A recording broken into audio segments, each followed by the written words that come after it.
Buenas tardes, mi nombre es Víctor Sáenz, pertenezco a la Cátedra de Derecho de la Universidad Experimental de los Llanos de Ezequiel Zamora, la UNEYES, en convenio con el Enlace Latinoamericano de Universidades. Formo parte de este video de la Cátedra Práctica 1 y el profesor asignado, el profesor Jordi Sánchez. Mi tema es hablar sobre los procedimientos administrativos de la Ley Orgánica de la Contraloría General de la República y el Sistema Nacional de Control Fiscal. Los objetivos básicos de esta ley son delimitar desde el punto de vista administrativo el alcance de la responsabilidad del funcionario público bajo los diferentes matices del derecho. Se realiza un estudio sobre los procedimientos sancionatorios contenidos en la Ley del Estatuto de la Función Pública, así como en la Ley Orgánica de la Contraloría General de la República y del Sistema Nacional de Control Fiscal. Dentro de estos procedimientos sancionatorios tenemos la responsabilidad administrativa, que es aquella que se produce como consecuencia de la violación de las normas administrativas, normas que ponen restricciones, limitaciones y obligaciones exigibles al funcionario público o a quien ejerza la función pública o está vinculado con el patrimonio público. La Sala Constitucional del Tribunal Supremo de Justicia señala que la responsabilidad administrativa es exigible respecto a las personas encargadas de la administración pública e incluso respecto a los particulares cuando estos participen en el ejercicio de los poderes administrativos, sin que haya distinción entre uno y otro, ya que el bien jurídico protegido por el patrimonio público no puede depender de cuál sea la cualidad del infractor. En el ejercicio del control fiscal, la Contraloría General de la República puede declarar la responsabilidad administrativa y aplicar las sanciones administrativas previstas en la ley. La responsabilidad administrativa establecida en la Ley Orgánica de la Contraloría General de la República se denota como una noción atípica, dado que puede ser declarada a los particulares, aun cuando va dirigida a una categoría de funcionarios públicos en especial, que son aquellos que administran los bienes públicos. Dentro de esta responsabilidad administrativa está sujeta a las disposiciones de la presente ley el control y la vigilancia y fiscalización de la Contraloría General de la República. ¿Quiénes están sujetos a esto? Los órganos y entidades en los que incumbe el ejercicio del poder público nacional, estatal, distrital, municipal, aquellos institutos autónomos también nacionales, municipales, distritales. El Banco Central de Venezuela está dentro de estas disposiciones, las universidades públicas y todas aquellas personas naturales o jurídicas que sean contribuyentes o responsables de conformidad con el Código Orgánico Tributario y que en cualquier forma contraten, negocien o celebren operaciones con cualquiera de los organismos o entidades del Estado que manejan o custodien recursos públicos. Es importante saber que para la apertura de un procedimiento para determinar una responsabilidad administrativa está supeditado a la ocurrencia de algunos de los supuestos descritos en los artículos 91 y 92 de la ley, donde el derecho venezolano la responsabilidad administrativa tiene notas que la caracterizan como son la declarada por la Contraloría General de la República o los órganos de control fiscal. Ok, aquí respecto a otra de las disposiciones sería la responsabilidad civil, que se presenta como una responsabilidad contractual originada por el incumplimiento de un contrato válido. También se encuentra la responsabilidad extracontractual, que se deriva del hecho de haber producido un daño fuera de toda vinculación convencional y que puede ser ocasionada tanto por hechos o omisiones propias como por hechos ajenos. La determinación de esta responsabilidad es de la única y exclusiva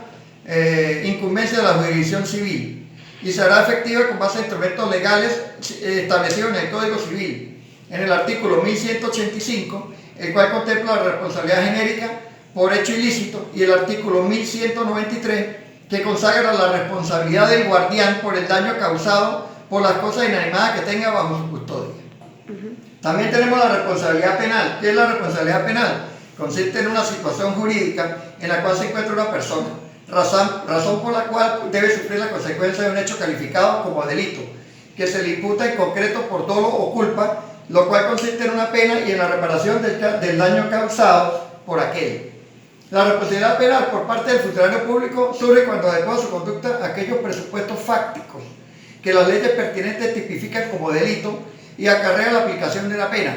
independientemente de los demás hechos delictuosos que como cualquier otra persona pudiera cometer. Esta responsabilidad es exigible ante la jurisdicción penal, como es el caso de la materia de salvaguardia del patrimonio público, debido a la comisión de los delitos establecidos en la ley contra la corrupción. La responsabilidad disciplinaria es aquella derivada del ejercicio del cargo que recae directamente sobre la carrera del funcionario. Tiene como base la existencia de una relación permanente de un sujeto frente a una organización de la cual forma parte. La persona facultada para hacer efectiva tal responsabilidad tiene una situación de supremacía frente al otro. La responsabilidad disciplinaria podría llevar aparejada la declaratoria de inhabilitar por un tiempo determinado para ejercer algunos cargos públicos, tal como lo indica la Ley Orgánica de la Contraloría General de la República. La Ley del Estatuto de la Función Pública es el instrumento que señala las causales por las cuales se retira un funcionario público y así como el procedimiento de destitución. La Ley del Estatuto de la Función Pública señala en su artículo 86 como causales de destitución en caso de condena penal o auto de responsabilidad dictado por la Contraloría General de la República. Tenemos como las causales de destitución establecidas en la Ley del Estatuto de la Función Pública. La Ley del Estatuto de la Función Pública establece un régimen disciplinario que contempla dos tipos de sanciones: la amonestación escrita y la destitución. La destitución es la sanción disciplinaria más grave porque ella supone la ruptura del vínculo de empleado público que existe entre el funcionario y la administración ante una conducta o hecho que la ley considera lesivo a los intereses de la actividad administrativa. Afecta la naturaleza de la carrera administrativa y atenta contra el derecho a la estabilidad de los funcionarios de carrera. Los funcionarios que ocupen cargos de carrera gozan de estabilidad en el desempeño de sus cargos, por lo que solo podrán ser retirados del servicio o de su puesto por las causales que la misma ley prevé. Dentro de estas causales están el haber sido objeto de 3 amonestaciones escritas en un lapso máximo de 6 meses, el incumplimiento reiterado de deberes inherentes al cargo o las funciones encomendadas en su área, la adopción de resoluciones, acuerdos o decisiones declarados manifiestamente ilegales por los órganos competentes, la desobediencia a las órdenes e instrucciones del supervisor o supervisor inmediato emitidos por este en el ejercicio de su competencia y que sean referidas a las tareas del funcionario o funcionaria pública, salvo que constituyan una infracción manifiesta, clara y determinante de un precepto constitucional o legal. El incumplimiento de la obligación de atender los servicios mínimos acordados que hayan estado establecidos en caso de huelga. La sanción de destitución procede en este caso cuando el funcionario que haya designado para atender servicios mínimos, en caso de huelga no lo hiciere, aunque éste tenga derecho a la huelga, carece en este caso particular del derecho a asistir a una convocatoria concreta de huelga. Él no puede hacerlo, no puede dejar sus funciones porque va a huelga. Está también la falta de probidad, vías de hecho, injuria, insubordinación, conducta inmoral en el trabajo o acto lesivo al buen nombre o los intereses del órgano de la administración pública. Dentro de todo esto también tenemos que las condenas penales o autos de responsabilidad administrativa dictados por la Contraloría General de la República son causales también de destitución. El derecho de solicitar o pedir dinero o cualquier otro beneficio en el ejercicio de sus funciones, revelación de secretos de Estado o asuntos reservados o confidenciales donde el funcionario o funcionaria pública tenga conocimiento por su condición como tal, y tener participación por sí o interpreta personas en firmas o sociedades que estén relacionadas directamente con el cargo que él desempeña. Tenemos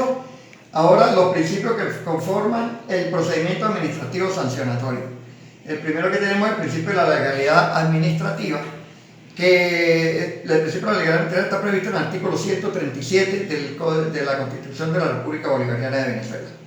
Tenemos el principio de tipicidad de las sanciones, el cual se encuentra previsto en el artículo 49, numeral 6 de la Constitución Nacional, que indica que ninguna persona podrá ser sancionada por actos o omisiones no previstos en leyes preexistentes. O sea, tiene que existir una ley que lo indique como delitos, fallas o infracciones.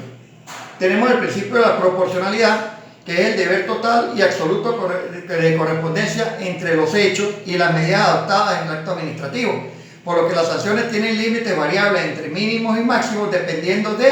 también del tipo de delito que se haya cometido, y en ese caso vendría la sanción.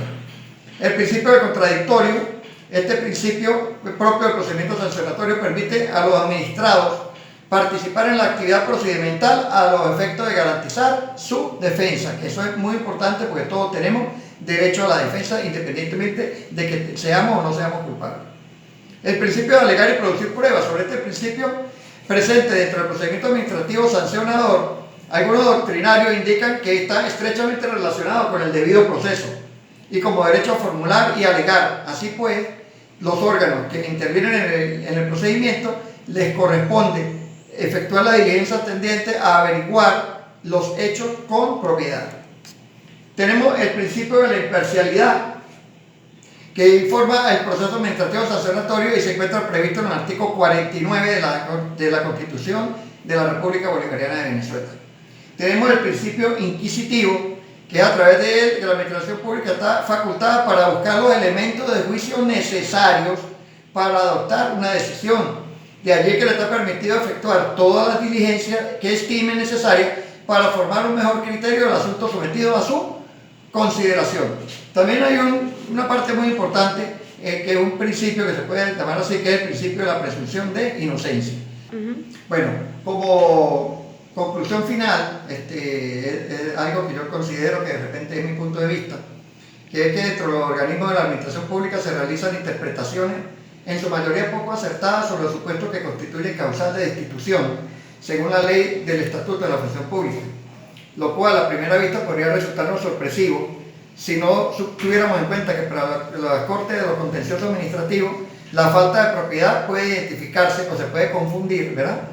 Se puede confundir como el incumplimiento reiterado de los deberes inherentes al cargo o funciones encomendadas, con el acto lesivo al buen nombre del órgano o ente de la administración pública, o con solicitar o recibir dinero o cualquier otro beneficio valiéndose de su condición de funcionario público, para citar solo estos dos ejemplos, cuya práctica es constante en la jurisprudencia de estas Cortes. Con lo puesto anteriormente, no pretendemos sostener que un funcionario no pueda estar incurso en varias causales, lo que es perfectamente posible. Lo que queremos advertir es que el actuar de los funcionarios encargados de instruir estos expedientes debe estar guiado por el principio de tipicidad, que es uno de los que nombramos anteriormente, en la calificación de los hechos, en virtud de la cual formula los cargos al funcionario con base en una causal determinada. Muchísimas gracias y espero que haya cumplido con las expectativas de la materia.